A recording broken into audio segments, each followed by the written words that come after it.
പ്രിയപ്പെട്ട എല്ലാവർക്കും നമസ്കാരം.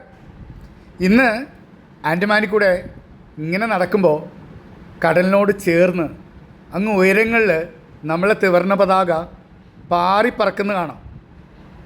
ഇവിടെ ആൻഡമാനിലാണ് ഞാൻ ഏറ്റവും കൂടുതൽ നമ്മളെ ഇന്ത്യൻ ഫ്ലാഗ് ഉയർന്ന് പറക്കുന്നത് ഞാൻ കണ്ടിട്ടുള്ളത്.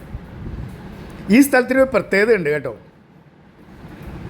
1942 വരെ ബ്രിട്ടീഷ് അധീനതയിലുണ്ടായിരുന്ന ഈ ആൻഡമാൻ നിക്കോബാറിനെ സെക്കൻഡ് വേൾഡ് വാറിൽ ജപ്പാൻ കീഴടക്കുകയും ഇന്ത്യൻ ആർമിയുടെ സഹായത്തോട്, അതായത് ആസാദ് ഹിന്ദ് എന്നറിയപ്പെടുന്ന സുഭാഷ് ചന്ദ്രബോസിൻ്റെ നേതൃത്വത്തിലുള്ള ഇന്ത്യൻ ആർമി പിടിച്ചടക്കുകയും ഈ സ്ഥലം റോസ് ഐലൻഡിൻ്റെ തൊട്ടടുത്തുള്ള റോസ് ഐലൻഡ് എന്ന് പറയുന്നത് അവരുടെ ഹെഡ് ക്വാർട്ടേഴ്സാക്കി മാറ്റുകയും ചെയ്തു. ഇവിടെ ഈ കാണുന്ന ഈ സ്തംഭങ്ങളെല്ലാം ജയ് ഹിന്ദ് എന്ന് എഴുതിയിരിക്കുന്ന പല ഭാഷയിൽ, ഇന്ത്യയുടെ പല ഭാഷയിൽ എഴുതി വച്ചിരിക്കുന്ന സ്തംഭങ്ങളാണ്. ഓരോ സ്റ്റേറ്റിനെയും സൂചിപ്പിക്കുന്നതാണെന്ന് തോന്നുന്നു. ഇത് നമ്മൾ സുഭാഷ് ചന്ദ്രബോസിൻ്റെ നല്ല ഭംഗിയായിട്ടുള്ള കൊത്തിവെച്ചിരിക്കുന്ന പിക്ചറാണ്.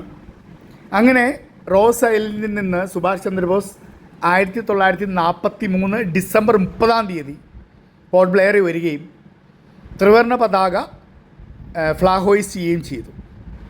ആ ഓർമ്മയ്ക്ക്, അതായത് ഇന്ത്യൻ സ്വാതന്ത്ര്യത്തിൻ്റെ ആദ്യത്തെ പടി എന്നുള്ള നിലയ്ക്ക് ഇതിനെ കാണുകയും ജപ്പാൻ്റെ അസംബ്ലിയിൽ ചർച്ച ചെയ്യുകയും ചെയ്തു. ഈ കാണുന്നതാണ് ജയ് ഹിന്ദ് എന്ന് കൊത്തിവച്ചിരിക്കുന്നത്. ഇത് നമ്മളുടെ വിജയത്തിൻ്റെ അടയാളമായിരുന്നു.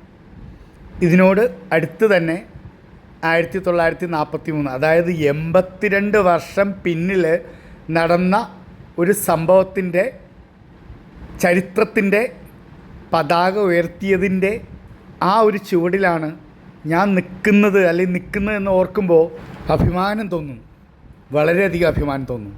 ജയ് ഹിന്ദ്.